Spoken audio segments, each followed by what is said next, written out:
So children, hope these two are clear to you. The diagram has to be drawn just like this, one below the other. Okay, this line should be like this only. Okay, now as they have said that we can derive total revenue from summation of marginal revenue as by adding up the units sold. Okay, because total revenue is again addition to the revenue when we are selling an extra unit of output. So we can obtain it from marginal revenue by adding up the extra units of output sold.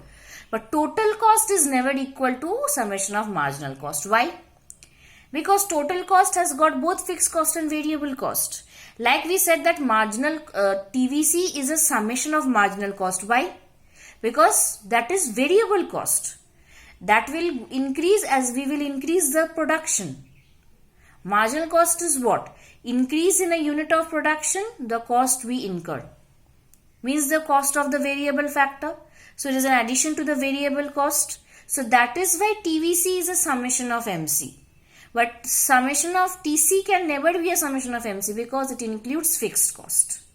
And marginal cost is not addition to fixed cost. Marginal cost is only addition to variable cost. So TC can never be equal to summation MC. So hope the whole thing is clear to you.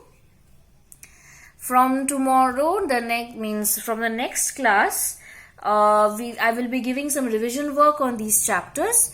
As I've given you the deleted topics and everything, so I will be doing statistics from next week. Thank you, children. And hope you all have understood that imperfect competition includes monopoly and monopolistic. Monopolistic has got elastic demand curve. Monopoly has got less elastic demand curve. Why? Because it has got close substitutes. If we increase the price, demand will change by a larger amount. That is, demand is highly responding to the price change. That is why elastic in nature. Here, even if we increase the price, as it does not have close substitutes, demand is not much responding to the price change. It will respond, but it less. So, less elastic and highly elastic. When nothing will be given regarding price constant or price change, you will give the general relationship between AR and MR. Relationship between TR and MR. Moreover, fall of average marginal revenue is more than the fall of average revenue. TR, when MR is positive, TR will be increasing. When MR is 0, TR is maximum. When MR is negative, TR is falling. Okay. This we have already explained earlier. See, the fall of marginal revenue will be more than the fall of average revenue. Okay. Average revenue is falling and it is a downward sloping curve because I said both the variables will be moving in the opposite direction. See, average revenue is falling, marginal revenue is also falling, but the fall is more of marginal revenue. Here, price is constant, so whatever output I sell, so my revenue from each extra unit will be same. So my average revenue is same, my marginal revenue is also same. So that is why it is coinciding with the price line. So demand curve under the perfect competition is a straight line which is coinciding with the price line and the average revenue and the marginal revenue curve. So AR and MR curve under perfect competition is a straight line parallel to x-axis. Now TR curve, see, it is a constant one. Why?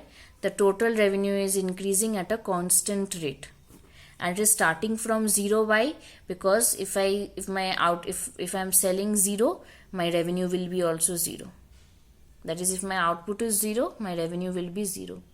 So that is why it is starting from origin, and it is a straight line as the total revenue is increasing at a constant rate. My price and average revenue is fixed. My marginal revenue is also fixed. See, it is fixed at 5. My total revenue is increasing at a constant rate. Okay.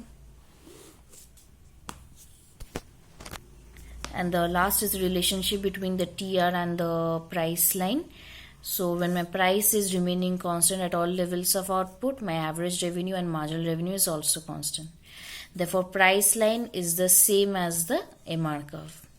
Now total revenue is equal to summation of MR that we studied just now. See, total revenue is equal to summation of error. So area under the MR curve. Why? Because the revenue from extra unit is just addition to the total revenue. So we can obtain total revenue by summing up the marginal revenue of each unit, that each extra unit that we are selling.